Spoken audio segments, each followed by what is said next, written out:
Yeah, Newcastle reported to have submitted a club record 69.5 million bid for Hugo Ekitike. 22 goals in 48 appearances last season. Only 15 of them were in the Bundesliga, by the way. You had Demba Ba to keep happy and Papi Cisse. Pretty good pair of strikers, by the way, in your time in charge of Newcastle. But Isak and Ekitike, or would you, if you were a Newcastle fan, be a bit concerned it would be Isak or Ekitike? Well, it's, the numbers, when you start looking at the numbers, they were pretty close last year. They had to tell, sell Anderson right on the last day of the window, the young superstar player, which I know Eddie was desperate not to sell to balance the books. And this one just seems to sort of take him over the edge. Whether the European money, the funds coming in, has helped in this, but they did need a backup. I mean, there was a couple of ways you could have gone about it. You could have gone and took a star young striker, which they've decided to do, or maybe took a more senior player, coming to maybe the end, like 28, 29, and park him under Isak. But I think Eddie's gone, hopefully, I'm hoping for Newcastle fans, for competition. As if say, we'll come on them, 2 top strikers. But Isak is the man, and whether can't this pay signing, 70 million for a backup striker, can you? Well, I don't know. When you look at Liverpool, when you look at if you want to win the Premier League, he's going to have a 50-60 million pound striker on the bench at some point. So I genuinely feel that I'm hoping, fingers crossed, this is not Isak out the door, because that would be the concern. Well, that's got to be the concern, hasn't it? As far as Newcastle United fans are concerned, and that would also make it incredibly difficult for the incoming man. He'd have to hit the ground running, wouldn't he? Yeah. Anthony Elanga's already through the door. What do you make of that? Well, I just think he was the quickest player I see last year, particularly with a ball at his feet, and he could take Newcastle up the pitch so quickly, particularly away from home. So I think that's a great signing for them, because Gordon isn't, Gordon on the other side. They got some terrific wide players. So, if you're a striker, if I'm at Ekitike, I'm looking at that thinking, well, I'm going to get the service, but how am I going to get in front of this guy? What's the story? So he would have asked those questions. So, of course, those questions we're not party to at the moment. Yeah. Obviously got Champions League football again next season. If they do add Ekitike or another striker, whoever it may be in the end, do you see them being, where do you see them being next season?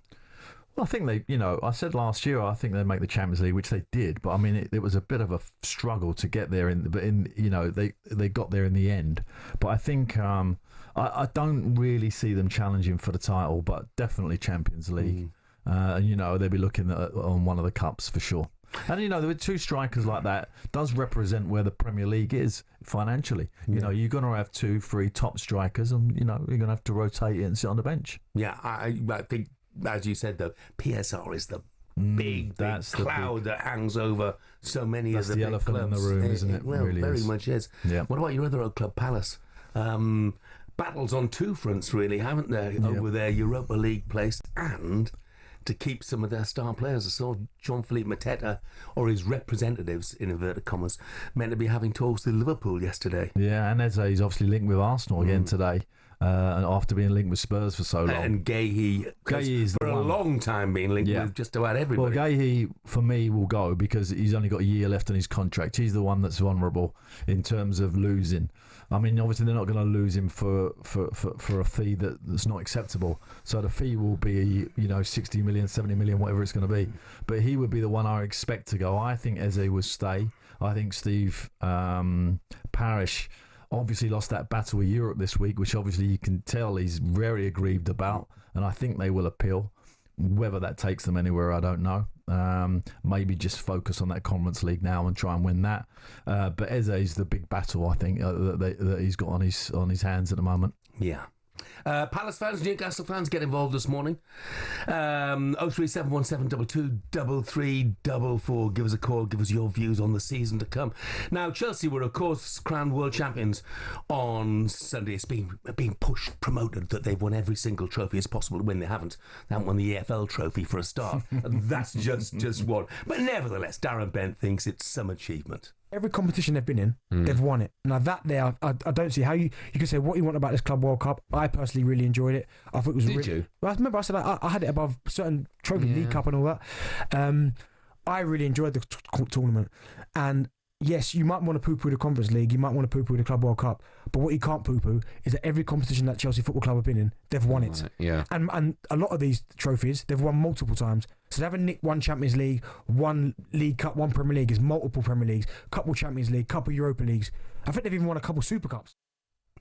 Yeah, I mean, look, that's right. Every tournament they've been in, they've gone on and won. Obviously, a lot of critics, me included, of the Club World Cup, but it's benefited, I think, a lot of people at Chelsea. Todd Bowley, because it's money in the bank, and probably nobody more than Enzo Maresca, because a lot of Chelsea fans, despite the fact they finished Champions League last season, they still weren't happy with him. You know, do you feel he's starting to prove people wrong? Well, I have to say, you know, just with my manager's hat on, the two tactical plans he put together for the finals have been excellent. You know, the European game, it looked like, he's got it wrong. He was brave at half time. He changed it, put James in the midfield. It changed the game.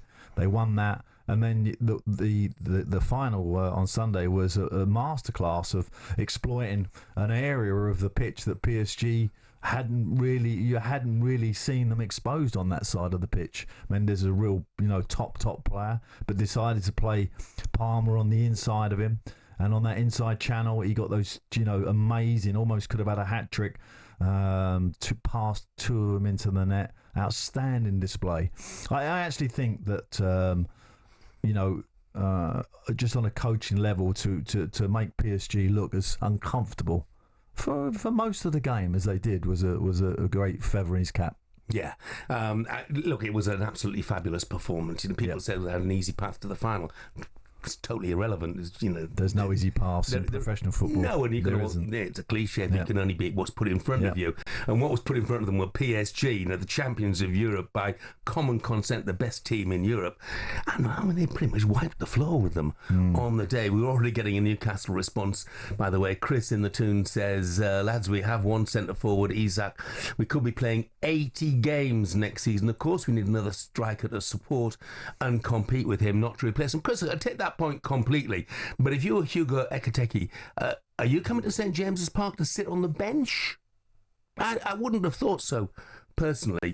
Morning, fellas, says Kurt, who's a Toon fan as well. Sure, you can have a £70 million striker on the bench. We've got a £150 million striker on the pitch in Isak. And he's already given the valuation already. Yeah, absolutely. If they get £150 million for him, by the way, he won't be at St James's Park, I wouldn't have thought. And inevitably, mention of Chelsea brings out a response. John in Troon says Chelsea haven't won everything like most teams nowadays. They have bought everything. I think that's a view that we'll hear echoed from football fans who are of other than the Chelsea persuasion. Coming up next, we'll look back on a sensational ending to a long fifth day at Lord's.